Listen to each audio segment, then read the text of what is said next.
intentions behind them, and I think there's actual real world damage that needs to be looked at and measured.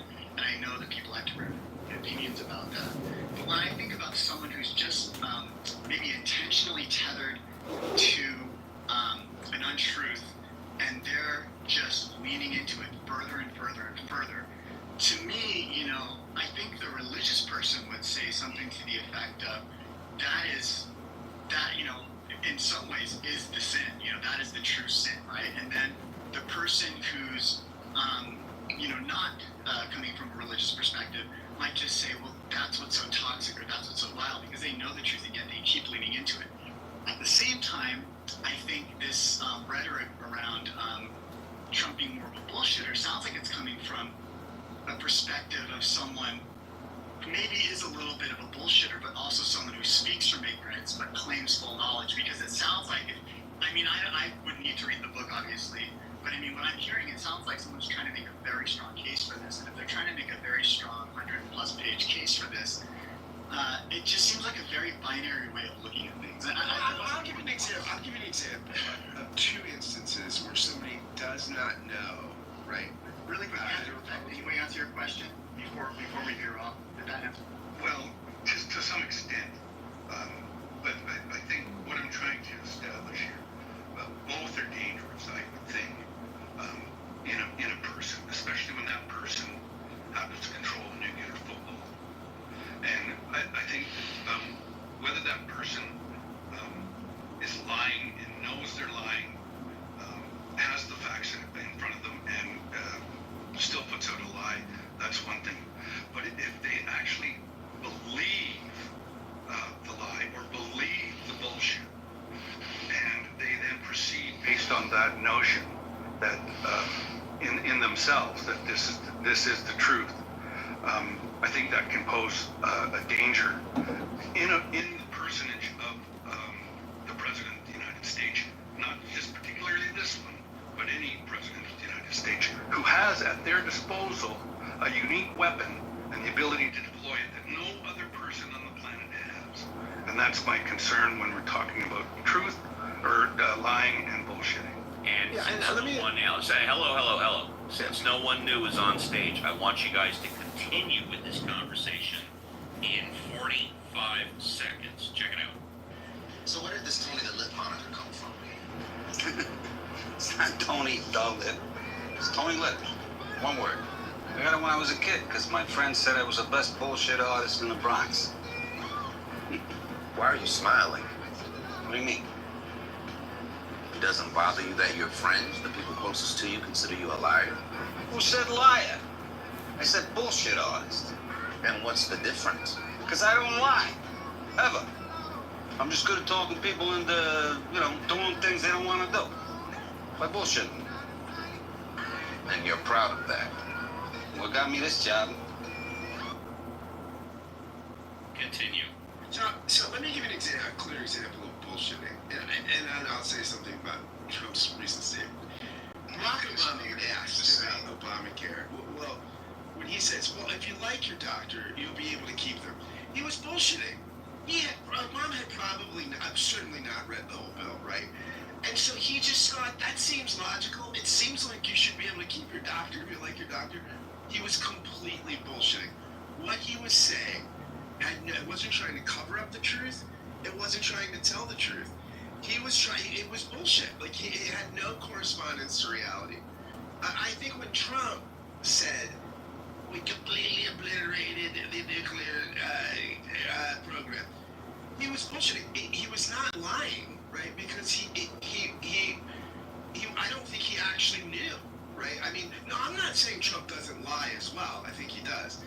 But very often he bullshits. He just speaks in ways that his locutions don't correspond to reality sometimes, nor do they attempt to correspond to reality, either to elucidate it or illuminate it or cover it up. He's just simply sometimes full of bullshit. So, Dr. James, did you want to comment? Yeah, but also I want to make sure, since Andrew asked the question, I just want to make sure there's enough space for Andrew to kind of get his question out and help guide us to Trust the answer. me, the answer is absolutely there's enough space. Did you want to comment? Yeah, sure. Yes, I would love Okay. So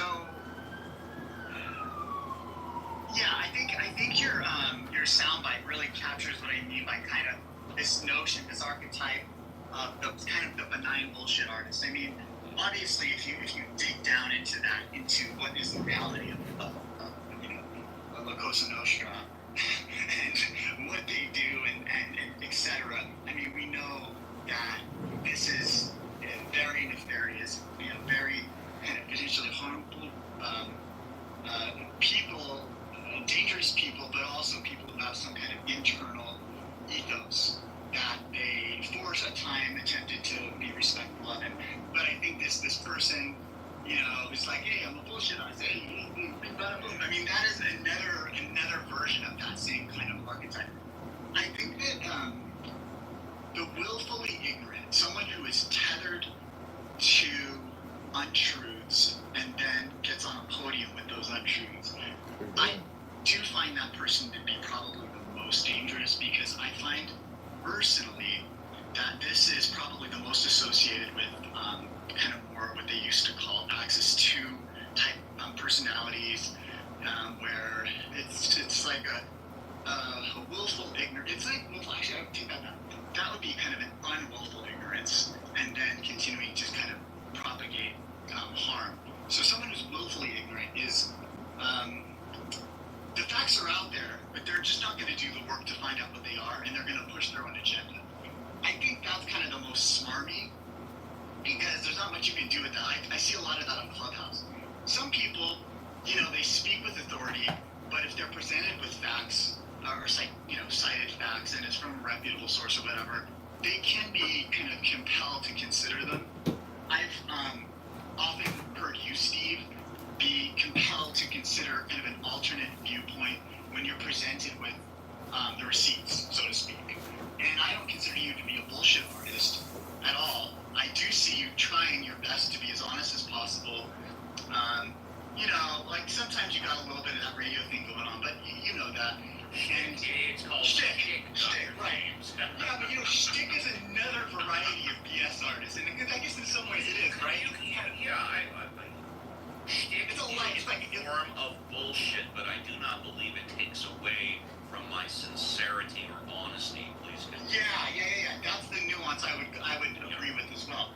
So I don't know. I think that's why I don't want to throw the baby out the bathwater here. I don't want to assume I understand the nuance of this person's argument. I'm just saying, on the surface, the more I'm thinking about it, the more I'm compelled to believe kind of the opposite of what they're saying, and then maybe want to kind of parse out a little bit more of the nuance of varieties of bullshit, varieties of lies in it.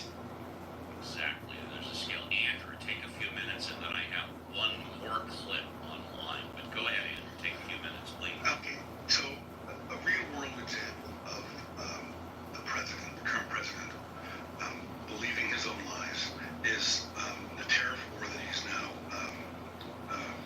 putting on Canada. And the reasoning is that there's a trade imbalance of $200 million or $200 billion, which is not factual. Everybody knows that's not factual. The trade imbalance is $46 billion, and that's because of oil. And that's the only reason. Otherwise, there may be some imbalances in one area, but that's superseded by something that's more so done in another area. So, for example, services as opposed to manufacturing, that kind of thing. So, but this person has proceeded based on their own lie. And so I see that as problematic. And then in terms of, as I was saying earlier, that person's ability to wield a weapon that no other person on this planet can wield is disturbing to me. Whether he's a liar or bullshit or both, I think there's a potentiality there that we could all come to root. And it's not like it has never happened before in terms of this potential devastational weapon. I did post a piece here from the Atlantic, and they're talking, and I do remember this from another source. There was a Russian intelligence agent who had received information that the United States had launched 5 nuclear weapons towards Russia.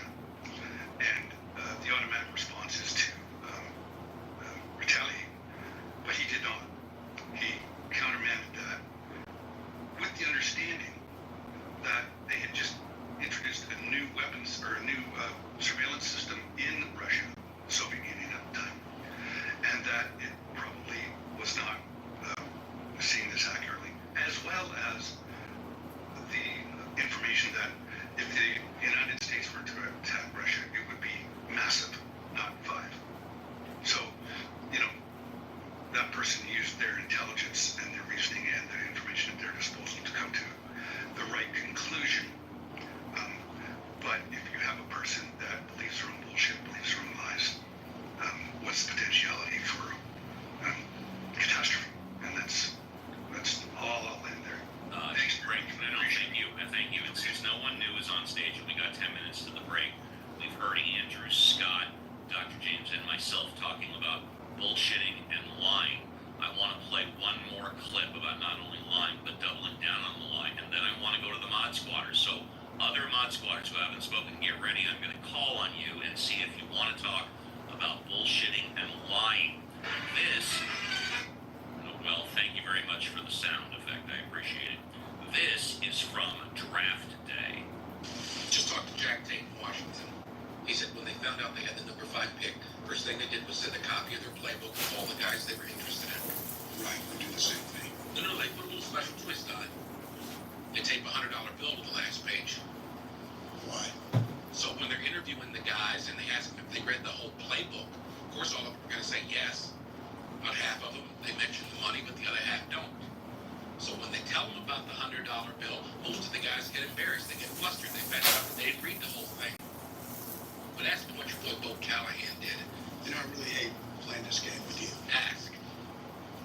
All right, what did Bo Callahan do? Neither. He said that he'd read it and he didn't say anything. So? He didn't know about the $100 bill, Sonny. He lied.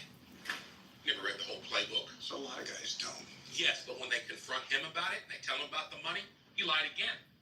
He said something like, oh yeah, now I remember. Good one, guys. Jack said he is the only guy to tell the lie and then to have the balls to stand and stick up for the lie. Let's go to our mod squatters. Lynn, would you like to comment on bullshitting and lying? Lynn. Yeah, it kind of reminds me of your truth, my truth, and the truth. A little bit. Is that sort of like his side, your side, and the truth? Is that what you're talking about? Yeah. Yeah. I mean, I think everybody kind of makes up their own truth based on their preconceived notions and expectations, but that's not always necessarily what the truth is. And the difference between lying and bullshit is what you're expecting to come out of it, right? Like my grandfather was a prime bullshitter, right? I mean, he made it with a 6th grade education, formal education, into becoming a naval officer and then the vice president of a major bank, right? And he would often say it's because he heard of bullshit. And even that could be taken negatively. Or in sort of like stretching the truth, gilding the lily, so to speak. Yes, very much so. Where you have convinced yourself you're not really lying, you're just sort of stretching the truth. Or just being able to take the positive. I think in Grandpa's case, it was more taking his innate knowledge and making it seem more important than You're emphasizing the good, you're minimizing the bad. Absolutely. And so for me, I mean, I think it depends. We can't really make it nefarious or bad necessarily. We have to look at the intent, right? Right, exactly. And that's kind of where I fall. Is that sort of like, honey, do I look fat in this dress? Yes. 100%. 100%. Let's go to Violet. Violet, would you like to comment on bullshitting and lying? Yes, it's interesting that you used the dress example because that's kind of what I was thinking about too. Well, you send us mod squatters different pictures of you all the time and say, I'm going to paraphrase, do I look good here? So, yeah, I mean, I think, like, bullshit is when you answer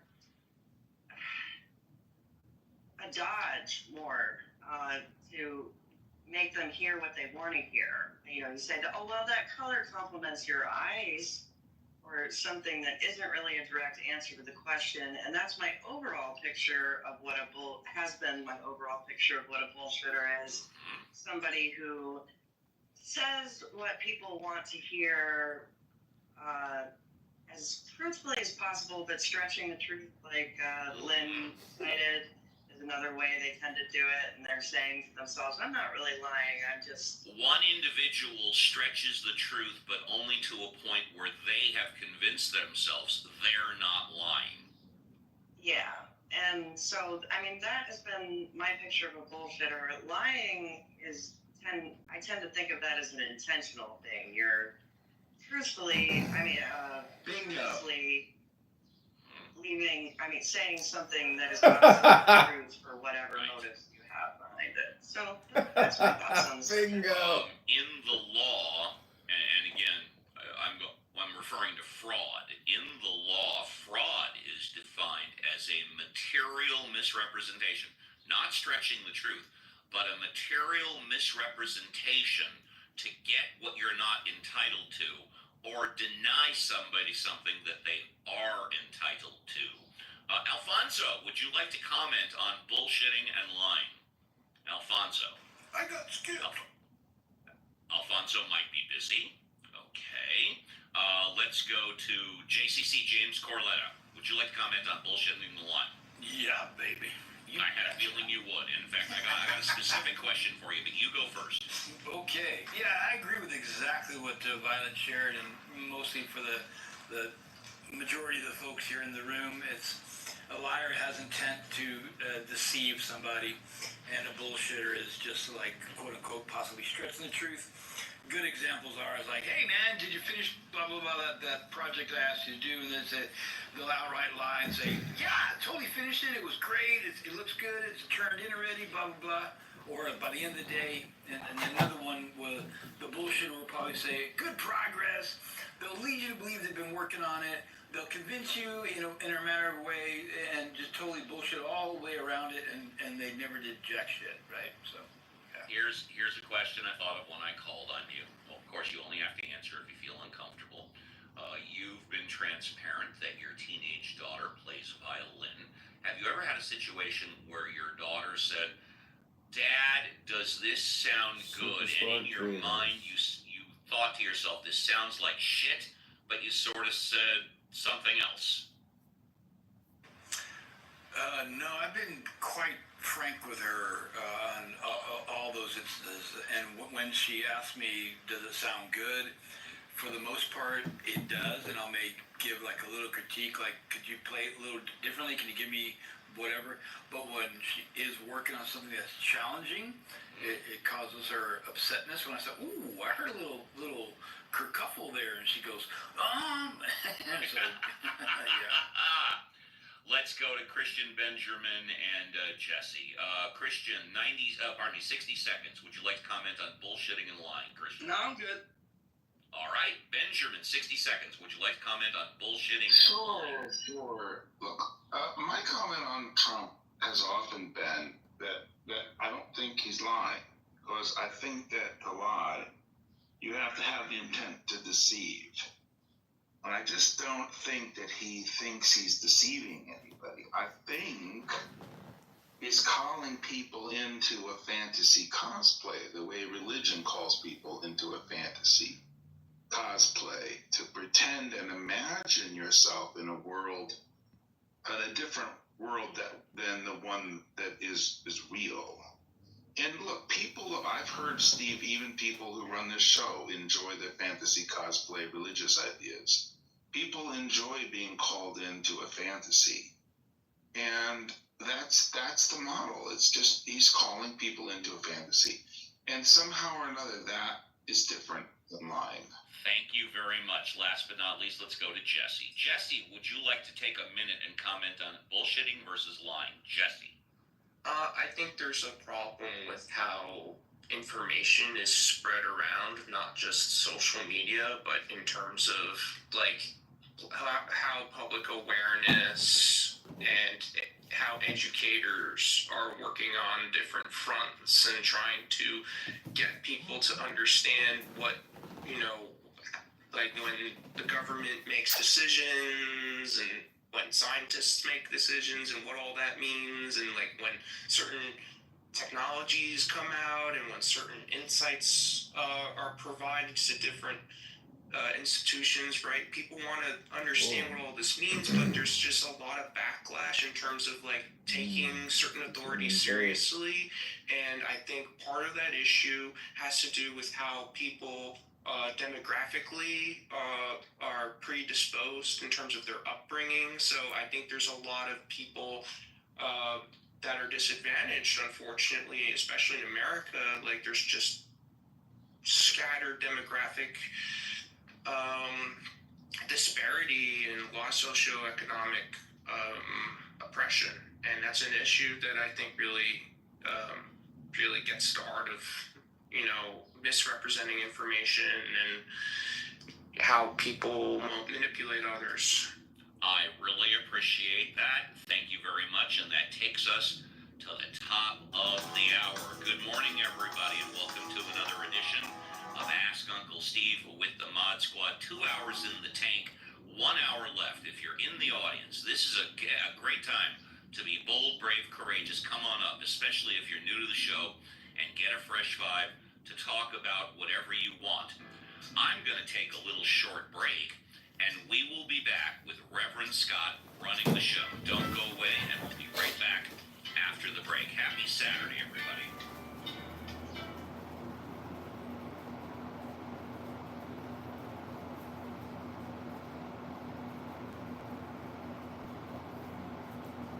It was true for a long time. That's absurd. So you know what the kids had to do? They had to get on the subway in middle school and in high school and come all the way down to the city from the Bronx. I don't know if Bella was here. Bella, maybe you can tell me that's